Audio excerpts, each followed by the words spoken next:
کوششیں ہیں، ان کا حوصلہ ہے، ان کی ہمت ہے کہ بمبئی جیسے مشغول شہر میں ان کی آواز پہ لاکھوں کی تعداد میں لوگ جمع ہو گئے۔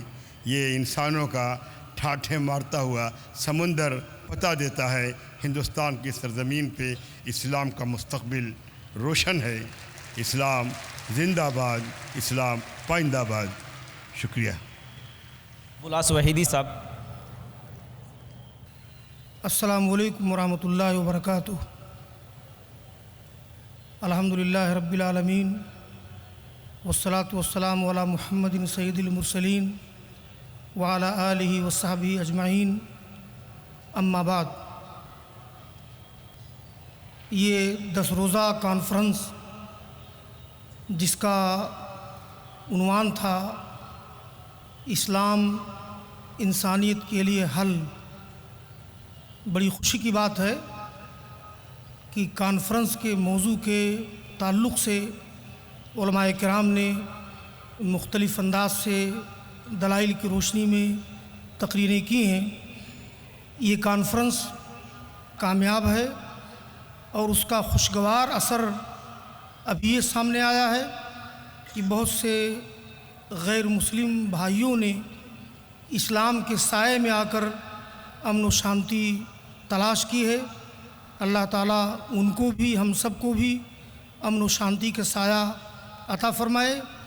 میں اس موقع پر اپنے ملک کے سیکولرزم، شہر بمبئی کی انتظامیہ اور ہمارے ملک کا جو مزاج ہے سیکولر مزاج اور جمہوری مزاج جس کی جڑیں بہت مضبوط ہیں، ہم اپنے ملک کے اس مزاج کی بھی تعریف کرتے ہیں اور شہر بمبئی کی انتظامیہ کی بھی تعریف کرتے ہیں کہ انہوں نے امن و سلامتی کا ماحول بناتے ہوئے بہرحال اس کانفرنس کو کامیاب کیا ہے، اور ہم شکر گزار ہیں جناب ڈاکٹر ذاکر نائک، ان کے ارکان اور شہر بمبئی کے ان تمام لوگوں کا شکریہ ادا کرتے ہیں جنہوں نے کانفرنس کو کامیاب بنانے میں بڑی مدد کی ہے۔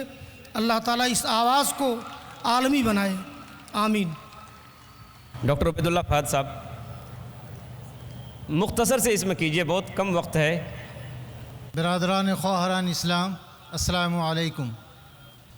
قابل مبارکباد ہیں ڈاکٹر ذاکر نائک، ان کے رفقا، اسلامک ریسرچ فاؤنڈیشن کا پورا عملہ، پیس ٹی وی کے کارکنان اور سینکڑوں ہزاروں کی تعداد میں کام کرنے والے رضاکاران اور وہ تمام معاونین جو آج یہاں نظر نہیں آ رہے ہیں لیکن ان کے تعاون کی وجہ سے یہ کانفرنس منعقد ہو سکی۔ وہ تمام لوگ بھی جو کبھی اسٹیج پر نہیں آئے، جن کو کوئی دیکھتا نہیں ہے، لیکن ایسے ہی لوگ اتنے بڑے بڑے پروگراموں کے پیچھے کامیابی کی ضمانت ہوتے ہیں۔ شکریہ، آپ سب کا بہت بہت شکریہ۔ مولانا مقیم صاحب فیضی۔ السلام علیکم ورحمۃ اللہ وبرکاتہ۔ اللہ کا شکر ہے کہ یہ کاروان امن پوری قوت کے ساتھ آگے بڑھ رہا ہے، اور میں صرف اتنا کہنا چاہوں گا کہ مسلمانوں کے پاس اپنے دین کے پیغام امن کو عام کرنے کے لیے ایک چینل نہیں کئی چینل ہونا چاہیے، لیکن میں شکریہ ادا کرتا ہوں پورے عالم اسلام کی طرف سے ڈاکٹر ذاکر نائک صاحب کا کہ وہ امت کی طرف سے فرض کفایہ ادا کر رہے ہیں۔ اللہ تعالیٰ ان کی کوششوں کو قبول فرمائے۔ السلام علیکم۔ ڈاکٹر ذاکر نائک صاحب، آپ حضرات تشریف رکھیں، انشاءاللہ بھی دعا ہوگی۔ الحمدللہ، ساری تعریف اللہ کے لیے ہے۔ یہ کانفرنس الحمدللہ 10 روز ختم ہو گئے ابھی اس کانفرنس کے، اور سب سے پہلے میں شکریہ ادا کرنا چاہتا ہوں اللہ سبحانہ و تعالیٰ کا، جس کی مدد سے یہ کانفرنس کامیاب ہوا، اور اس کے بعد جو ہمارے مقررین جو ماشاءاللہ 30 سے زیادہ جو ہمارے عالم دین، ہمارے مفکر دین، مبلغ اسلام جو ہزاروں میل دور سے آئے، ان عالم دین کا میں شکریہ ادا کرنا چاہتا ہوں۔ ان کے بنا یہ کانفرنس کامیاب کبھی بھی نہیں ہوتا، اور کئی لوگ ہزاروں میل کئی دیگر شہروں سے آئے اس ملک کے، اور اس ملک کے باہر سے بھی، سعودی عربیہ سے اور یو اے ای سے، مدینہ سے، مکہ سے، ریاض سے، شارجہ سے، علین سے، اللہ ان کو جزائے خیر دے۔ اور اس بمبئی شہر کی جو بڑا مجمع یہاں ہے، सबसे पहले मैं शुक्रिया अदा करना चाहता हूँ बॉम्बे पुलिस फोर्स का, पुलिस कमिश्नर बॉम्बे के हसन गफूर साहब, joint commissioner of police law and order KL Prasad साहब, joint commissioner of police Rakesh Maria साहब। इन्होंने माशाअल्लाह हमारा काफ़ी साथ दिया इंतज़ामात में, सैकड़ों पुलिस लगाई इतने बड़े लाखों का मजमा को कायम रखने के लिए। मैं इनका शुक्रगुजार हूँ। और इसके एडिशनल CP सदानंद दत्ता साहब और इस इलाके के सीनियर पुलिस इंस्पेक्टर निकम मैडम, ये सबका शुक्रिया अदा करना चाहता हूँ। और इस कॉन्फ्रेंस को जो इंतज़ाम के लिए जितने वॉलेंटियर्स हैं, अल्हम्दुलिल्लाह 2500 वॉलेंटियर्स यहाँ मौजूद है और तकरीबन 2000 वॉलेंटियर बॉम्बे के बाहर से आए, इन सब का शुक्रिया अदा करना चाहता हूँ।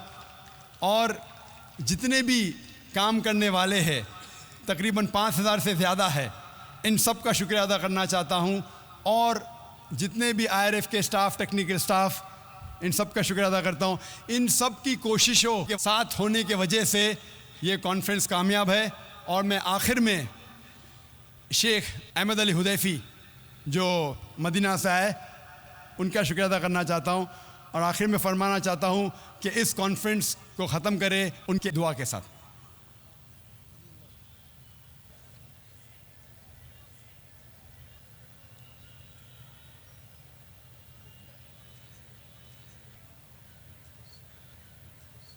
اللهم لك الحمد كما ينبغي لجلال وجهك وعظيم سلطانك.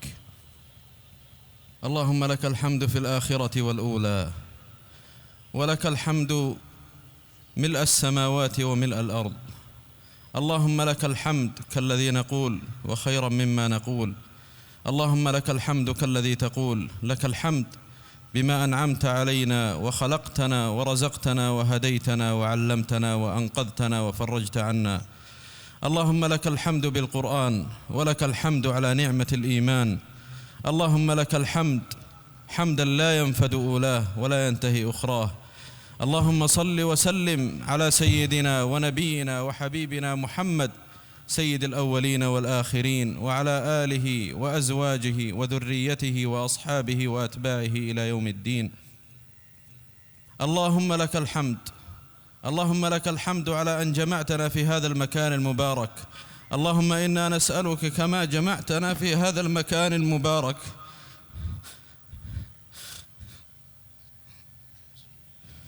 نسألك أن تجمعنا في جنات النعيم. اللهم إنا نسألك أن تجمعنا في جنات النعيم مع النبيين والصديقين والشهداء والصالحين، وحسن أولئك رفيقا.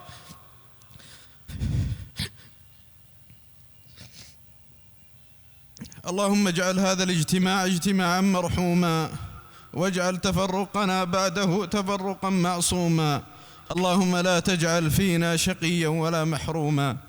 اللهم لا تفرق هذا الجمع إلا بذنب مغفور، وعمل صالح مبرور، وتجارة لن تبور، يا عزيز يا غفور. اللهم إنا نسألك أن تجمع القلوب على الهدى، وأن تؤلف بيننا على التقوى.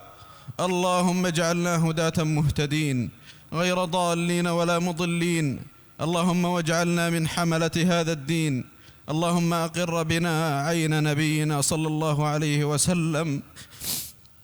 اللهم أبلغ هذا الدين ما بلغ الليل والنهار. اللهم ثبت من أسلم هذه الليلة على دينك. اللهم وفقه لهداك. اللهم أرشده يا رب العالمين لما اختلف فيه من الحق بإذنه، إنك سميع الدعاء.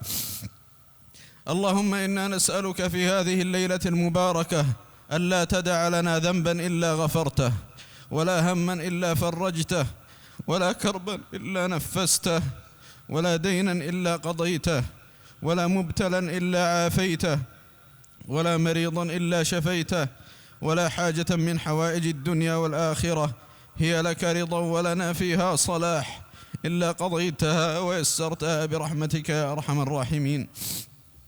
اللهم أحينا على ملة الإسلام. اللهم وتوفنا على ذلك. اللهم واحشرنا تحت لواء نبيك صلى الله عليه وسلم وفي زمرته. اللهم وأكرمنا يوم القيامة في الجنة بصحبته يا رب العالمين. اللهم إنا نسألك الجنة وما قرب إليها من قول وعمل، ونعوذ بك من النار وما قرب إليها من قول وعمل يا سميع الدعاء.